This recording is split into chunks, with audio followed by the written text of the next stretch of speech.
to have you back with us on Ed Schultz News and Commentary. I guess I had no idea that we had so many experts on refugees and resettlement in this country as we do. The number of governors that is coming out in this country saying that they will not take Syrian or Iraqi refugees, I think is a bad mark on America. There's no question about it. And I also think they're showing their ignorance and they're trying to wash their hands of a problem. This is President Obama talking about fear. We do not succumb to fear. That's the primary power that these terrorists have over us. They cannot strike a mortal blow against the United States or against France or against a country like Malaysia. The most powerful tool we have to fight ISIL is to say that we're not afraid, to not elevate them, to somehow buy into their fantasy that they're doing something important. So if all of these governors are against bringing in any refugees from Syria or Iraq, are they afraid, or do they just don't want the responsibility, or they just politically oppose the president? We have experience in this country in this area, firsthand experience. This is a fabulous story. Congressman Seth Moulton, who is a Democrat from Massachusetts, has been in somewhat of a public battle back and forth with Governor Charlie Baker, who has said that he does not want Syrian refugees in his state. The congressman is calling this un-American and immoral. He speaks from experience. He's a United States Marine with 4 tours of duty in Iraq. He also has experience with an Iraqi translator who became a target, ended up coming to the United States, and was getting help from this Marine. Congressman Moulton, good to have you with us here on Ed Schultz News and Commentary. Good to be here, Ed. Thank you for having me. I know that you didn't expect this story to unfold the way it did. I want your thoughts on the way this has played back and forth, and now the spotlight from unusual and unique experience on your part is starting to get traction and attention. Your thoughts on it? Well, to be honest, I just spoke out for what I thought was the right policy, and I frankly wasn't even thinking about Mohammed when I first said that. I was thinking about our national security, thinking about the message that refusing to accept refugees sends to our enemies and to our friends abroad. And I was surprised by the response, including both the positive response from some corners, but also the incredibly vitriolic negative response. And one of the things people were saying was, okay, Congressman, if you believe in this, why don't you accept a refugee? And that's when people realized that, in fact, I had taken in, my family took in my translator from Iraq when he needed refuge from insurgents and was seeking asylum here in America. Congressman, tell us that story. Well, to be honest, Mohammed came here on his own. I'd like to say that I helped him get here, but he was smart enough to earn a Fulbright scholarship to study in the United States with the full intention of returning back home. He had dreamed of being a professor in Baghdad at his old university. But he came here at a time when the civil war was reaching its peak in Iraq, and after he left, his family was persecuted for his role helping the American troops on the ground, for literally putting his life on the line, not just for his country, but for ours. So his family was visited by insurgents.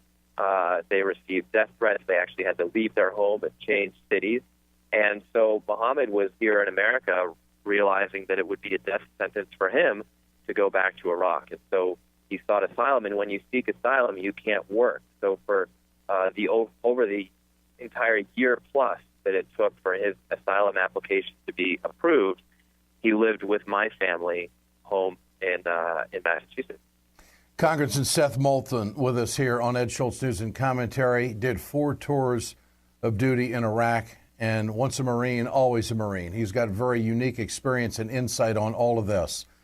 The number has been reported, Congressman, that 2,300 refugees from Syria have come to the United States since 9/11. None of them have created a problem. None of them have been on any kind of terrorist watch list. What do you say to Charlie Baker, the governor of your state, Massachusetts, when that number comes up? And your thoughts on his position on this? He just doesn't want any refugees. Well, he's moderated his position a bit since then, since we've had this discussion, and he refused to sign a Republican letter from other governors, formalizing their opposition to this. So I think that this debate is having some effect. But look, his initial reaction was that we should just shut down, taking refugees in, and that sends exactly the wrong message to the very people that ISIS is persecuting. I mean, these refugees are refugees because of ISIS. These are the people that ISIS is attacking. So America has always been a beacon of hope for people across the globe who are persecuted. And there are no more important people for that need to hear that message now than the very people that are the enemies of ISIS in Syria. ISIS is our enemy. ISIS is also the enemy of these Syrian refugees. And ISIS wins when they get us to change our values. ISIS wins when we stop taking in the very people that they are persecuting. We can't give any victory to ISIS, and I'm afraid that's what this policy of pausing or delaying the immigration of Syrian refugees does. Now, let me also add, our national security is critical. And if I felt that we had a very serious security risk with the vetting process, then I would be pushing for improving the vetting process. But right now it takes 18 to 24 months with numerous background checks and personal interviews, investigations into every Syrian refugee who wants to come here before he or she is even allowed into the country. So it's a totally different process than in Europe. In Europe, the refugees are essentially just walking across the borders. Mm-hmm. In the United States, it takes 18 to 24 months before a Syrian refugee is allowed to set foot in this country, and it's only after the most highly scrutinized vetting process, screening process for any traveler coming to the U.S. I'm confident that process is as strong as can be. And I'll also add that the Republican bill doesn't do anything substantive to improve the screening. It hits pause, which sends exactly the wrong message, but it doesn't even accomplish anything other than adding a few layers of bureaucracy. It doesn't really improve the security of the process. So given everything you just said, Congressman, do the Republicans have any merit in what they're saying, in their rhetoric? Is there any rhyme or reason, or is it simply based on fear and political posturing against this president? Well, I think fundamentally it's based on fear. But their position is not unreasonable if you sort of look at this at the high level. I mean, we want to protect our national security. Sure. We've got to be safe. But when you get into it in any detail, when you recognize that this kind of bill is exactly what ISIS is trying to get us to do, to change our values, to not be the beacon of hope, to further the divide between Muslims and non-Muslims, both here at home and across the globe, then you realize that we're playing right into their hands.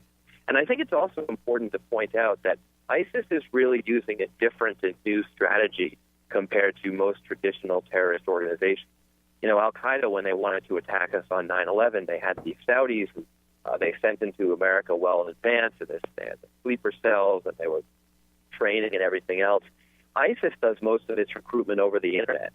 ISIS is interested in inspiring fear and hatred and radicalizing folks right here at home.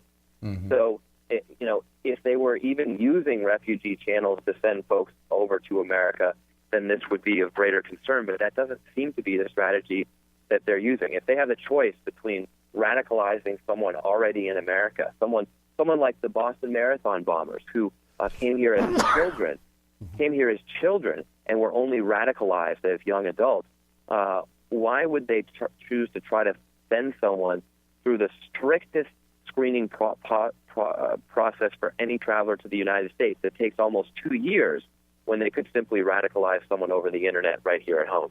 Mm-hmm. Congressman, I have to ask you, with your military experience, are we using the right strategy? Leon Panetta has come out and criticized it, says we need more activity in the game. Dianne Feinstein says that we don't have years to do this. Your thoughts? Are we doing the right thing strategically with the backdrop of the French, the Russians, and now the Brits talking about being militarily involved in all of this? Your thoughts? Where are we? The short answer is we need to do a lot more. The short answer is that I think we've had a very short-term military-focused strategy that's been very much about just dropping some bombs and trying to kill some ISIS fighters without any long-term political or diplomatic vision for where this is going. And as someone who's fought on the ground in Iraq before, we can't send troops into combat without a clear mission. And we're not going to defeat ISIS without a clear plan for the political aftermath. After all, ISIS didn't sweep in from Syria and take over large swaths of Iraq just by defeating the Iraqi army. The Iraqi army put their weapons down and went home because they lost faith in their government. That tells us that the fundamental problem in Iraq and Syria today is a failure of politics. And you don't fix Iraqi politics just by training Iraqi troops. Interesting. Congressman Seth Moulton, great to have you with us here on Ed Schultz News and Commentary. I appreciate your time. Keep up the fight, my friend. Thank you. Ed, thank you. Take care. You bet. The voice of a decorated veteran here on Ed Schultz News and Commentary. Very few of them in the United States Congress. Congressman Seth Moulton speaking his piece here on Ed Schultz News and Commentary.